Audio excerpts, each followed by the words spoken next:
Welcome, everybody, to the Industrial Insights Podcast. I have Jim Kerrigan of North American Data Centers with me today, who's a fellow SIOR and experienced in the data center space. So I thought we would explore that today because it's nothing like industrial and it's so hot right now. And as we'll come to learn, has been growing for a long time and continues to evolve. So, Jim, thank you for being here with me. Justin, appreciate the opportunity. I've heard some of your podcasts before, and I'm excited to be part of another Friday edition. Yes. Friday mornings. You spoke at SIOR last year. That was probably a great opportunity to give people like me an introduction into the space who haven't been formally introduced to data centers. And one of the topics I found was that people have been doing a terrible job of explaining the importance of data centers. Maybe you can help us start there. That might be a good way to get everybody going today. Yeah, I mean, the importance of data centers is funny because, you ask somebody where the cloud's at, and of course, they look up in the sky, right? But everything that we do every single day is going through a data center, whether we're using an Uber ride or if we're just checking out Netflix. A client of mine is Comcast, and I had the opportunity to roll out their smaller colo sites, and they were called edge data centers. That happened about 12, 13 years ago, and what that was is a whole different type of data center. So it's interesting, but a lot of the foundations of data centers really come back to the late 90s with the telecommunication companies building up the fiber, and then they're therefore building up their data centers themselves for co-location, and how much things changed really with the crash of the telcos back in the late 90s and the early 2000s. And then we kind of go to Facebook and think about 2004 is when February of 2004 is when Mark Zuckerberg created Facebook, and that created a whole new type of business for all those companies. So early on it was Yahoo, Facebook, Microsoft were the three larger tenants. So yeah, it's been interesting. But everything that we do every single day, I always say that when you hear about these local municipalities protesting it, they mostly go on Facebook to figure out where the meeting's at. The irony there. Yeah. So I would imagine most people know what they see in the news or like Wall Street Journal, which on one hand is like the demand part and demand and trying to forecast demand and investors investing money in data centers and in all of the main companies that are utilizing them. And if they've already expanded too much and how much risk is there. And then you hear all the supply side, which is what's available, what's it take, are there moratoriums? So I figured we'd start on the supply side since the land side of the business is something you're very experienced with. In industrial, we've seen moratoriums over the past 2 or 3 years, and every major market has had a county or individual cities that have paused, restricted, or found some way to lessen the amount that's possible to be developed for a variety of reasons. So I'd be curious to understand more about the supply side and what it takes to bring one of these new sites up out of the ground. Wow, that's a lot of questions in one there. Justin, appreciate it. Yeah, think about moratoriums right now. I think Maine has officially put a moratorium on data centers. Ohio has some under review, and there's other, either jurisdictions that may have concerns with them, and there's some that are concerned with they create legislation which would deter data centers from going there. So maybe incentives. So think of Georgia in particular right now. It's a red-blue thing that they vote on their incentives on a fairly regular basis. I don't know if it's every year about this time, but right around now they come up with it. So supply-wise, what's interesting is that historically there are maybe 10 or 12 cities that were really dominant for data center speculation, and that's really how data centers started. They were speculative sort of in nature, that a lot of the early data centers came from the old telco buildings and companies that went bankrupt. And so it was just as easy for them, the developers, to come in, take those properties, and maybe it was, one of my clients back in the day, Nextel or Nextlink or somebody that had gone bankrupt, Williams, and repurpose those for data centers. And it's interesting, so supply then it really tended to be, you think about the medians then would be the printing press, right? A lot of the original data centers went to buildings that were, Chicago Sun-Times, the New York Times, wherever it was, Kansas City Star, that was more recent. Throughout the country, there's all these buildings that have been repurposed, and a lot of those buildings had heavy floor loading, which was great for the printing presses, but also great for all the equipment No involved. windows. That's what we see in some of the ones in Southern California. Yeah. Right, exactly. And then, but then the other thing is, what's the right clear height? So that goes back to your world, right? So is, well, is 12 enough? Is 14 enough? Is 20 too much? And then the question is, well, it depends. And then what's your column spacing? Well, we're 11 on center. 11 on center, that's way too tight. But those buildings that have heavier floor loads might have been built in the early the 20s or the 30s, and that's kind of what they had these massive columns. And so how do you work around there? How do your racks configuration fit in there? So supply and demand, I think I alluded that question. We are constantly seeing new supply coming up, but a lot of it is really contingent upon whether utility is actually going to deliver the power there, how much power they're going to get there, and then how well is that either customer or developer planning on power for that particular site. So why do some sites warrant a gigawatt where other sites are only 50 megawatts? And if you have a large site, what does your utility need for a substation on your site? And then what do you need for a substation on your site? How many What are the acres? main cities, Jim? Well, no, historically, it's all over the board today, Justin, but historically, it was always Ashburn, Virginia is by far the biggest data center market in the world, and pretty much, I feel like almost the rest of the United States inventory would, culminate or add up to what it would be for Virginia. But then either Chicago or Dallas are usually two or three, depending on the year. Phoenix, as we were talking about at one point in time earlier, that was another big markets kind of emerged. In Oregon, there's a market there that emerged. A lot of it was driven on incentives, state incentives Okay. around personal property tax and servers. Crucial element was at one point in time was what's the cost per kilowatt hour. So Wenatchee, Washington, and Quincy, Washington were hydropower, so it's 2.5 cents. Yes. Or like Southern California, it might be 14 cents or 15 cents. And so then where do you find an alternative to that? And then, we saw Nevada pop up, but then there's other states we haven't really seen anything in that now are creeping up because of AI and some of the abilities for AI just to have a data center in a place that doesn't have the same need to work with users. It's the AI platform exists in itself, but then we have newer data centers that have called inference data centers, and those are kind of more driven toward urban areas. They don't require nearly as much power as some of these AI ones, but it's still significant compared to what you do every day, Justin. Inference and infra centers. Like, what is it and how would it be different? Or why would it be different? So most of the inference data centers have something local that they're trying to work with. So think of driverless cars. They need to be in an urban area because that's where you have a lot of these driverless cars or other things related to that. A lot of what we do in general comes down to latency and the speed of things. And that's Yes. why data centers are kind of where they're located at traditionally. And inference is a perfect example of that for urban areas now. Whereas the AI might be able to exist in the middle of nowhere, provided that there's power and they have enough people to operate those and build it and everything else, and the community accepts it.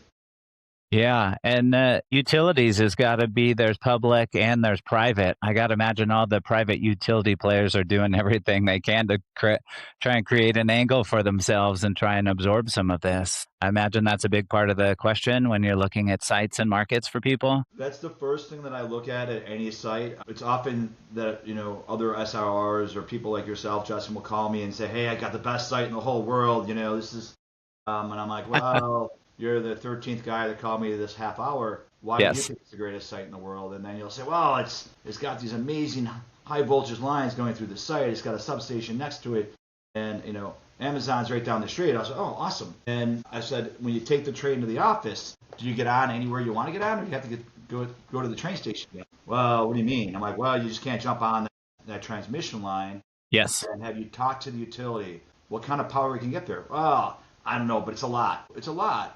"Well, you're an industrial broker, so what does a lot mean to you?"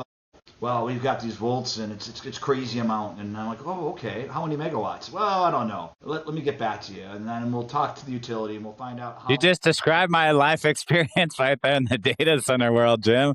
Yeah. So it's always a question of how much that utility can get there, how quickly they can get there, and then how much is it going to cost? And then I still have pushback on different folks when I say, okay, well, can you send me an aerial of that site? And I'll say, well, okay, Justin, hey, this one has a railroad track going through it. And then, and back in the late 90s, that was an attribute because that was where all the fiber ran. And then today I say to Justin, hey, Justin, what happens if that $1,000 or $1,200 square foot data center is knocked out by a train that derails? Yeah. What's your backup solution there? That might not be the best site for us. But I like your area. I like the utility. Is there something you might have 3 blocks away? No. I own this one, Jim. This is the one I want to sell, not the one 3 blocks away. I'm not programmed that way. I'm not commissioned that way. Whatever that is, I can't sell that one. Yes. So those are some of the pushbacks. We always have pushbacks by somebody, the municipalities, the utilities, whatever that is. And with some utilities, they will only take certain type of land that they'll build their substation on. So they want it, and one utility I work with, they want the land that they acquire from you to build their substation on your site has to pass the environmental for a phase 1 environmental that would be equivalent to residential. Even though they're putting transformers on that site, it makes no sense to me, Justin. I don't get it. Higher threshold than they should, or that's relevant. So it changes. But yeah, utilities are a big part of my life and everyday life, and I try not to intimidate them by exactly what I really need there, but try to ease into what they can help me get. And then the other thing with utilities, Justin, is that now we're seeing more and more gas come into play. So if you've got gas through your site, then I'll say, hey, what do you think about, we're thinking natural gas, of course, and I'll say, what size is your pipe? And you'll say, well, it's 3-inch pipe, it's a 6-inch pipe, and the larger the pipe, the more likely we're going to get excited about your site. And then that also can provide us an interim, we call it behind the meter power, while we're waiting for the power to come in. So maybe I can get something there. But a lot of that's going to be regulated as well by emissions, and so there's certain states and certain jurisdictions that you can't have these type of gas turbines creating this electricity for you. And that's another thing we think about. But then there's other companies that's trying to capitalize on it. And there's transformer timing issues. So the gas transmission turbines, because of this demand from the data centers, they might be running 3 or 4 years. And similarly, utilities, the 345 transformers has been on a 5-year delay for 5 years at least. So it's not catching up with the demand of what the data centers are causing them to need. Yeah, it's COVID. We had an experience like that for industrial. I'm sure we did in data centers. And then now that persists just based on the demand being off the charts. Yeah. And people being behind the meter. That's a way to try and protect the local residents from having their power costs affected by data centers in their area. Is that a question? Yeah. That's the primary reason, or is it more like redundancy? Well, I mean, right now it's more to get the power there quicker is why you're looking at gas. But in general, there's been a lot of, I think the data center industry is probably one of the worst industries related to PR and what they're trying to explain to what the community is getting. So I referred to you earlier in the conversation about where they're going to organize the protests for the data centers and why are they protesting data centers. And there's a lot of confusion by it. It's, oh my gosh, what happens when this business goes away? Because we all know it's going away, right? It's not going to be for forever, is it? Because everything goes away. And we don't have these big, ugly buildings. Even though we got buildings from like the 60s over here and from before. And So you get that. You get, oh my gosh, this is going to cause my utility bill to go up. Well, the perception is that. The reality is that most of that will actually help utility, the upgrades that are being done for your load will help the customers locally. And then there's a lot of benefits, tax benefits or economic benefits to the citizens in the community where they're going to be benefiting from it. Their schools aren't going to be taxed by all these workers, right? Because the data center has a limited number of workers. They're all pretty well paid. But even while you're building a data center, right now there's a gigantic data center, I'm not sure if gigantic a word, I think it is, in Abilene, Texas, right? And it's so... Stargate? Yeah, Stargate, exactly. Yeah. So what's going on with Crusoe's, the builder, I believe, and what they're doing is they have to almost create a town for all the workers that are there, right? Yeah. I mean, Abilene's a pretty decent-sized town, but when you add that many workers coming in, And okay, do we have enough restaurants for these people, hotels, everything else? And then No, no, no. after it's built, then what happens? Does it all go away? Well, no, it doesn't go away.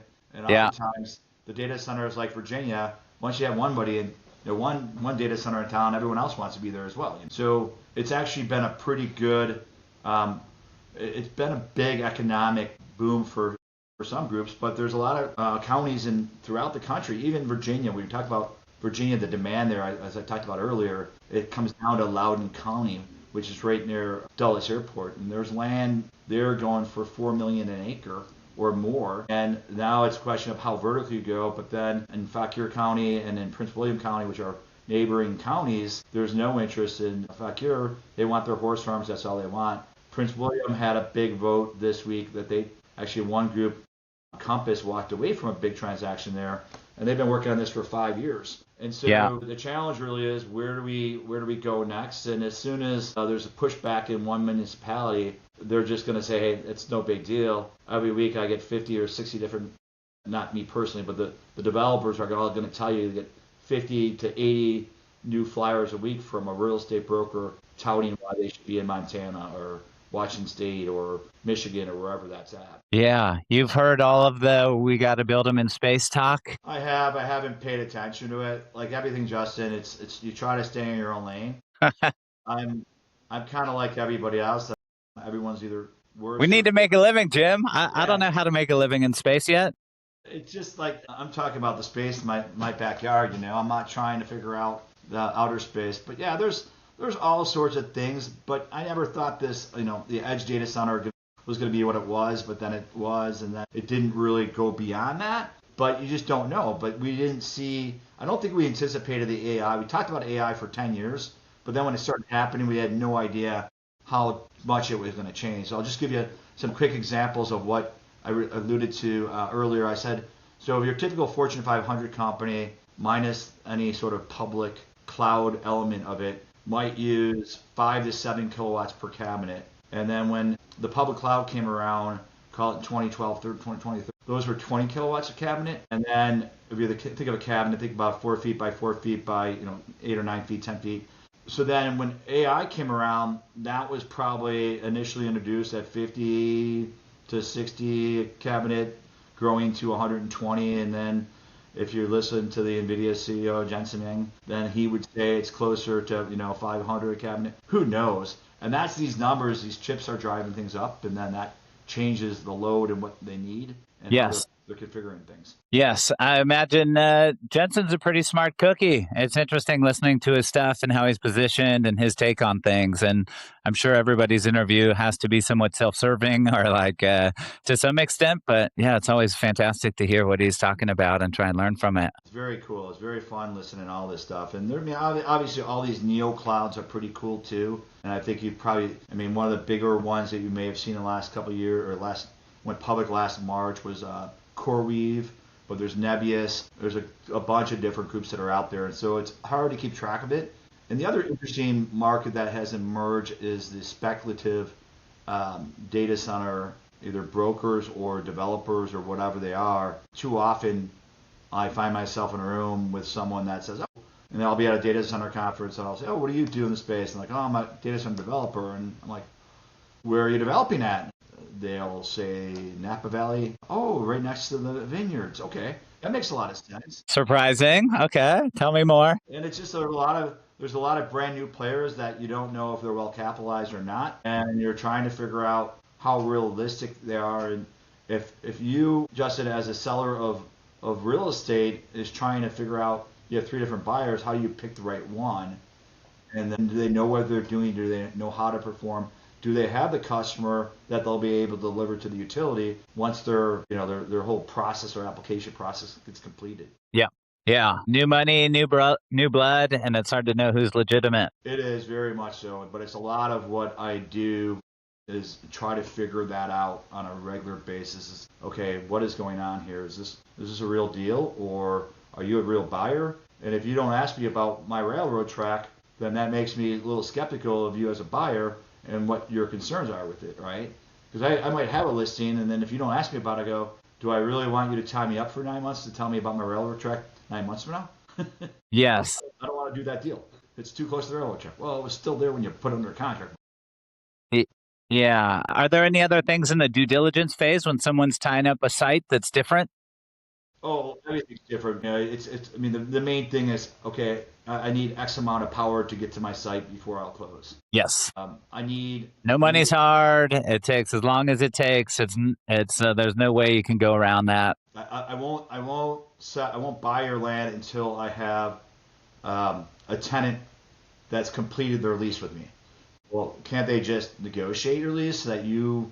Why is this deal contingent upon you getting lease signed? Is that my issue or is that a business issue? Is that a material adverse issue? I don't think so. That might be a business issue, but do I have environmental in my land that is going to prevent you from closing? Getting local jurisdiction approval, a town hall approval, right? You have to have that. Why? If I don't allow my contract to be subject to what we call a NIMBYism issue, not in my backyard, then that's my fault because I'm not helping this guy as a buyer come to the table. I mean, a lot of what I'm doing all the time is if I'm going to a site, I won't take on a site without at least assessing the risk by driving it.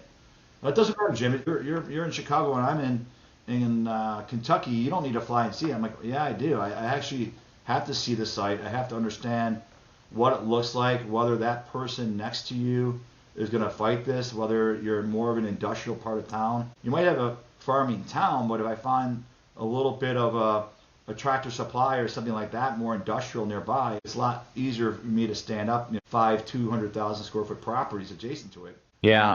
Pushback that I might get from the farmer who's got a whole, 2,000 acres that has no interest in that. What it's like to be a farmer these last 10 years or 20 years, being like having the water challenges, if I'm thinking the Central Valley, or all of the industrial developers and now data center, and trying to make sense of that and how profitable your farm is and like who you should sell to and trying to get hip to all of that and work with brokers. I got to imagine that's been a wild ride for the farming community. Yeah, I saw something, I think it was the New York Times maybe a month or two ago, and it said there are more farmers that are over 75 than under 35.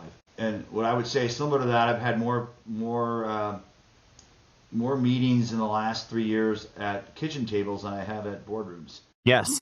And a lot of these farmers they're 60, 65, 70, or 80. Kids don't want to be farmers. Yeah. Correct. And their kids are in their 50s and they've long left the farm, and that they have tenants that are farming it for them, but they're trying to monetize it, but they don't know if they want to monetize it. They'll have a sign in front of their house that says no data centers, and then I'll pull up and say, oh, we want to hire you. I'm like, well, it kind of scared me with that sign outside. I thought you were going to shoot me, but no, Yeah. they have to they have to tell their neighbors that they're kind of aligned with them without doing the thing. We don't take the sign down until the contract's signed. Yeah. It's what it is, right? Yeah. You had mentioned buyers having like a tenant in tow or like a lease contract signed. I was doing a little looking around and trying to understand the lease contract and how it's different than our normal ones for industrial.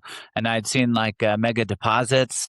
What else might be different on what it takes to get a lease signed and like the structure of it? Yeah, so it really depends on the customer. If we kind of look at this whole, I would say that I'm not sure if I would say there's 6 or 7 major customers, and we all know who those were from the Microsofts They're all in your retirement portfolio. right, or Apple, all those groups. But now that's kind of changed a little bit in the last few years with AI and who those groups are. But my point is that there's certain groups like AWS is primarily what we call a powered shell, and say what they structure their leases are based on what the cost of the land is and what the cost of the building is. And on the inside, there's usually not much there. But what the developer has to bring to the table is usually the power component, and then likely the fiber, and then they'll do the outfit usually on their own inside, and that will change the value of it. It also, in my opinion, changes the value of the land too, because if they're not going to be building a $1,300 square foot data center like you need to do for Microsoft or Google, there's not as much room for you to move that market, right? And so within the leases, all the leases are based on the cost. The rental rate is all based on the kilowatt that's allocated. So think of like the first time I did a lease, let's say that was, I did leases in, I guess in the late 90s, like 98 was the first lease I did, when a couple of the developers came up with a standard sort of metric, and back in the late, I guess it was early 2000s, maybe 2000, no, it wasn't even that early. Let's say 2007 was the introduction of a multi-tenant data center, which is a little bit different than co-location. And in co-location, they might have 500 customers in 50,000 square feet.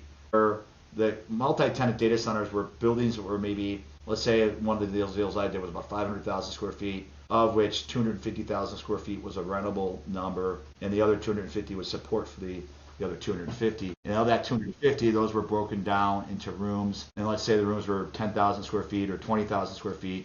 And if it was 10,000 square feet in Chicago, in Dallas, it would be 1.3 megs, where maybe in Silicon Valley and in Virginia, 10 or 11,000 square feet might be 2 megs. So those were more dense areas because of the customers. Silicon Valley or in Virginia had denser customer base. And so all of the rental rates that I learned as an office broker kind of went out the door, right? It wasn't, Totally.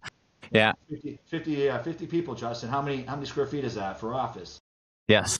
10,000 square feet, right? So this was a little bit new metric, and trying to understand that, and then trying to convert that to understand, okay, what's the cost per square foot? What's the cost per kilowatt? And how do I negotiate renewals and all that when you're in the wild, wild west? Yeah. Those leases, as you're asking, they're all pretty much 10 to 15-year leases. And then what was the renewal rate? Well, the renewal rate was based on market. Well, what's market based on?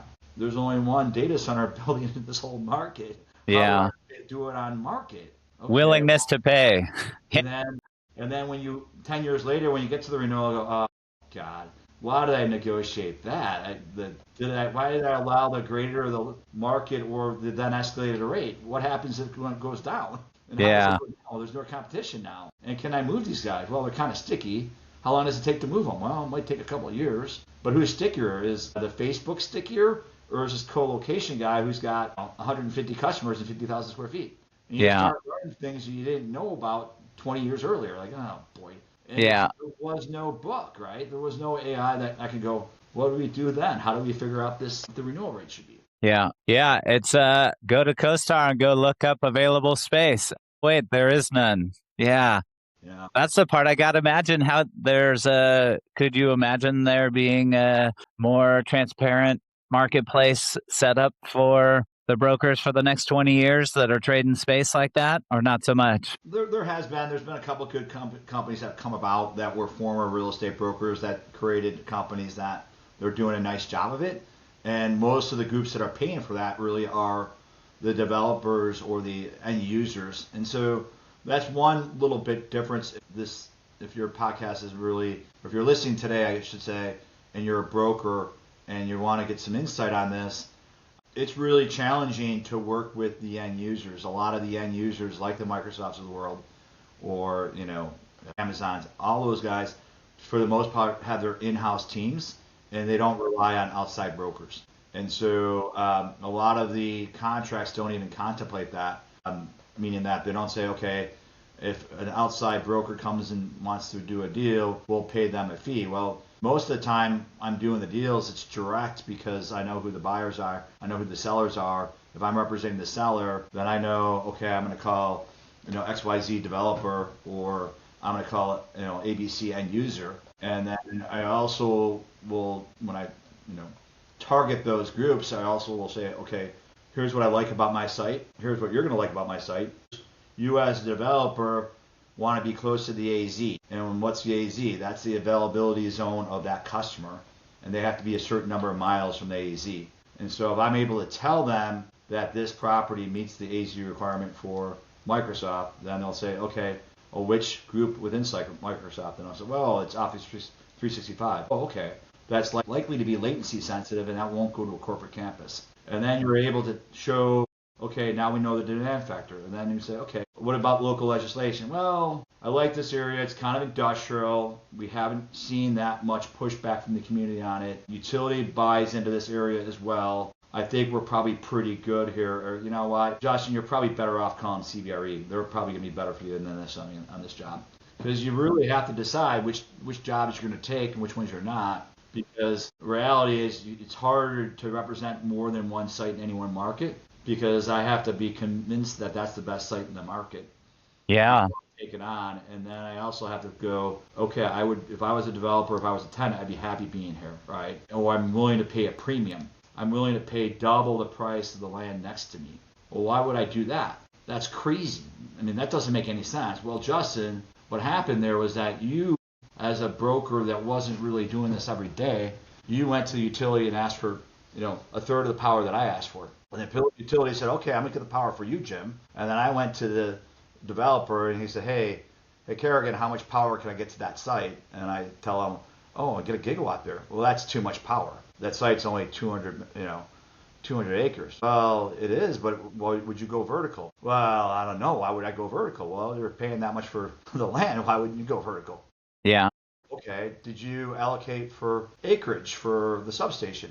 Yes, I did. Well, what is the utility for acreage? Well, this state here, this utility wants 30 acres. Over there, it's 10 acres. In the other state, okay, that's fine. And then what does a customer want for the customer-owned substation? I got to think that too. Wait a second. This back of the napkin, you're going to need a bigger napkin. Yeah. But if you don't have all those questions answered for them, then you don't make it to call number 2, right? Yeah. And so usually I spend a lot of time with the municipality ahead of time trying to figure out tips, other incentives that might be available there for this type of use. And then, utility tax. Like if we look at different municipalities, they're going to have a different utility tax. So within your own submarket, let's say you're in Phoenix and you're looking at Goodyear and you're looking at somewhere else in Phoenix and they'll go, okay, they have a higher utility tax than I do. Well, what does that matter? Well, it doesn't matter much if it's only your house, right? But if you have a gigawatt of power with utility, full load all the time, that quarter of a cent or eighth of a cent is going to be a big factor in the overall equation. So that's the other thing. Our spreadsheets have to kind of reflect that, right? Yeah. All the spreadsheets that I do versus what you do are a lot more complicated because I'm factoring in this. And then you asked me earlier about how the leases are different.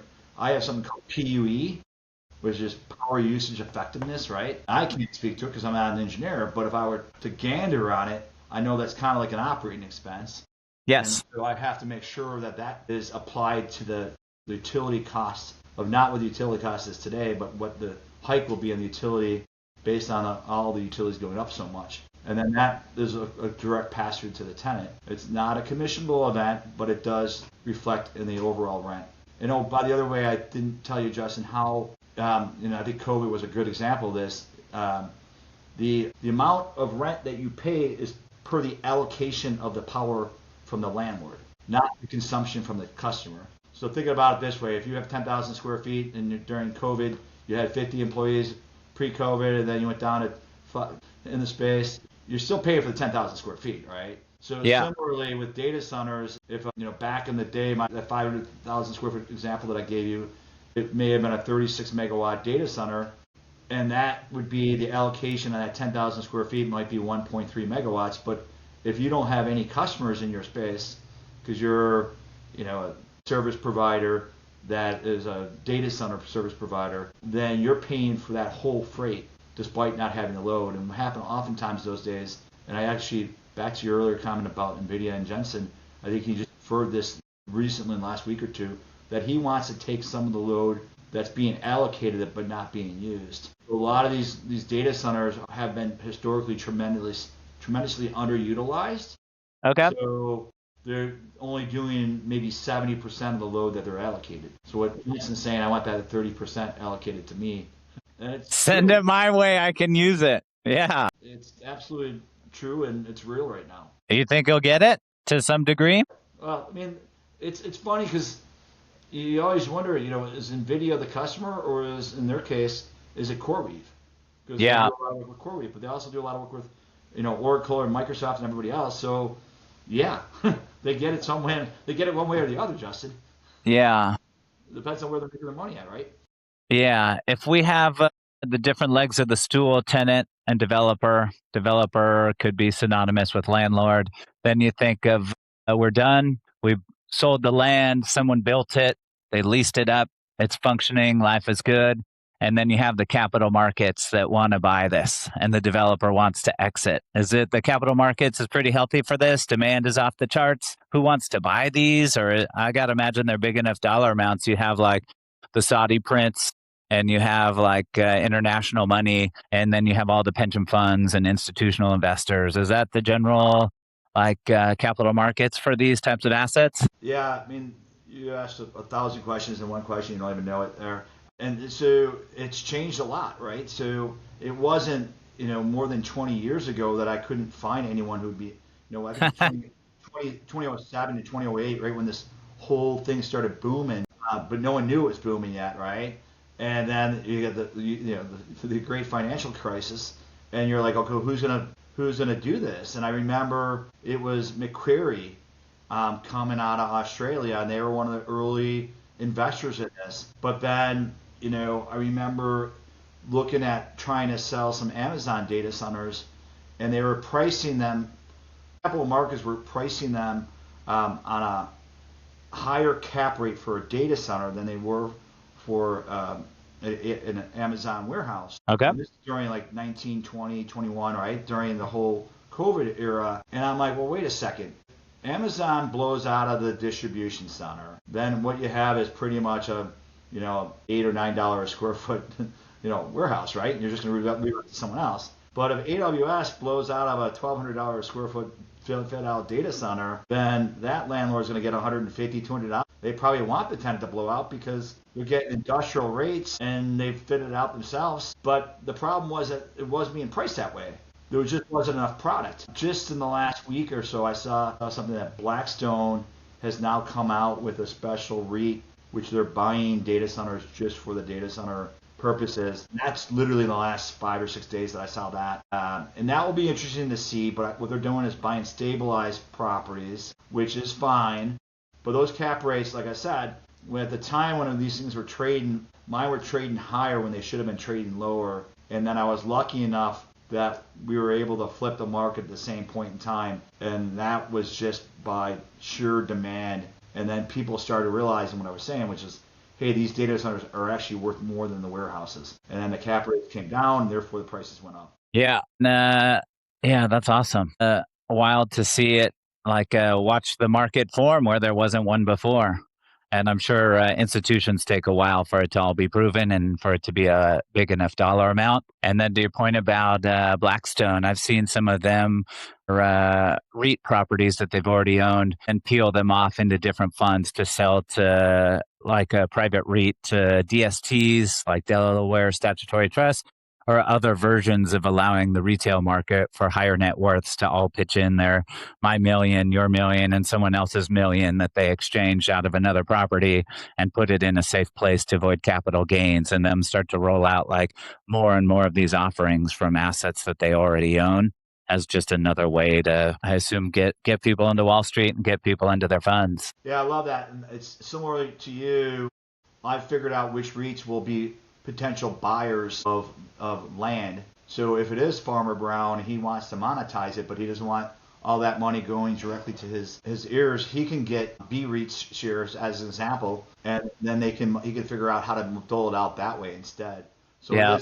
I can't really speak to it since I'm not really a tax advisor, but I know if the seller wants to do that, it's a good way to monetize without having to be exposed to it or having a huge capital issue, tax issue when you're 80 years old, Yeah. We've almost dusted our time, Jim. I have a couple last questions if that's okay with you and your time. For sure. Cool. So, given what you know and what we've talked about, would you put your next big pile of investable money into syndication on a data center or into the stock market in the data center? I like the stock market play and how, but I also know a lot more than your average investor related to which stocks I play. So Yeah. I'm more likely to play, instead of playing a REIT, I might play the equipment supplier or something like that. Yeah. Or, one of the neoclouds I have confidence in. I've had a chance to deal with a lot of these groups. So yeah, I'd be the whole, if you look at what the new Blackstone REIT, it's interesting, but I don't know. Those are usually those are coupon clippers. Yeah. I'm probably more aggressive with what I would do with my cash. I love all of the supply chain that goes into these and then looking at who all those guys are, even all the way back to like commodities and then figuring out like who's affected. Yeah, and there's a pretty cool one called Vertiv that they were Emerson Electric back in the day, and their stock was nothing when they went public. And there's companies like that it's the same way to play it, just a different way to play because they're the supplier. Yeah, love that. And then last one would just be new and exciting. We're thinking about the future and next year and stuff that's on the horizon. Anything in your space that's particularly exciting that's not data centers in space? Yeah, I don't know. I mean, it's all pretty exciting. It's just when you do it day to day for as long as I've done it, it starts to become a grind, you know. Yeah, I feel the worst part about data centers these days is the PR aspect of it.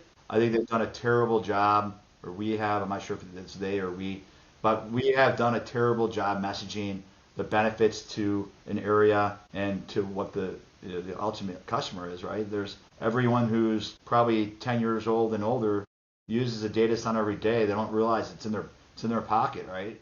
It's got yeah, 1,000 apps on it, and they don't even realize that when they're calling an Uber or a Lyft or whatever it is, one of those two they're both in data centers, and one of them is in AWS, the other one's with another provider. But it's pretty amazing, right? That there's so much we do these days that involves a data center, but we didn't realize that's where it was happening. I gotta imagine it comes also back to you want it in your country. You don't want to be beholden to having it in someone else's, and so we got to make room for it somehow, somewhere. So that does, at one point in time, I was really pushing hard to pursue data centers in Canada, and this has to be, I think I gave up the push about 11, 12 years ago, so call it 13, 14 years ago. And there were definitely certain data centers that were not interested in being in the U.S., and the U.S. didn't want them. And I can think of Chinese data centers and such. And they also, ironically, at one point in time, the Canadian pension funds were using AWS, which meant that their equivalent of Social Securities were being saved in somewhere in Virginia, not in Totally. Quebec. So yes, those are issues. That's an aspect to it. Well, Jim, I appreciate you and you taking your Thanks so time. much for your time. I appreciate being out. After hearing some of your podcasts in the past, I'm glad that now I'm a follower. So thank you Yeah, for your time today.